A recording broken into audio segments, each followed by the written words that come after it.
এবার দেখো একটা ক্যারেক্টার মারা শব্দ পাইলাম বা স্পাইডার মারছে কে, যে মারো মারো সমস্যা নেই, এখান থেকে একটু লুটফুট করে নিই। এই তো এনিমি দেখতে পাইছি, ভাই রে ভাই হেডশট দিয়ে দিত এখনই, তোমার পামাল দিয়ে দেবো মার।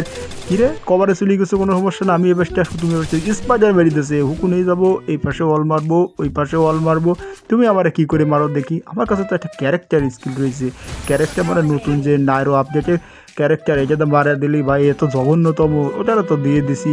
এত ক্যারেক্টার স্কিলের চাইতে খুবই খারাপ। যাক গিয়ে হয়ে গেছে আমাদের পাঁচটা কিল। ফার্মাস দিয়ে কিল করার ইচ্ছা ছিল, ফার্মাস দিয়ে কিল যেহেতু আমরা করতে পারিনি, ফার্মাসটা আমরা রেখে দেবো, ফার্মাসটা দিয়ে কিল করার চেষ্টা করবো। এনিমি ব্লু জোনে থাকার কথা, আরও আমরা খুঁজবো যতগুলো এনিমি আছে ব্লু জোন ফিনিশ করে তারপর এখান থেকে যাব। এনিমি একটা দেখতে পেলাম মনে হইতেছে, দাঁড়াও আমি আইতাছি তোমার দিকে, ফার্মাসের একটা হেডশট দেওয়ার চেষ্টা করব, কিন্তু কই না, তুমি তো উকি দিতেছো না, উকি দিছে একটা হেডশট দেওয়ার চেষ্টা, আমার ভাই কি এমএ টুবি নাকি তোমার কাছে, এই হেড পাতানোর চেষ্টা করছিল, দাঁড়াও তোমার হেডেরটা যদি মারতে পারি, তুমি হেডে পাতা আমু হেডে পাতা।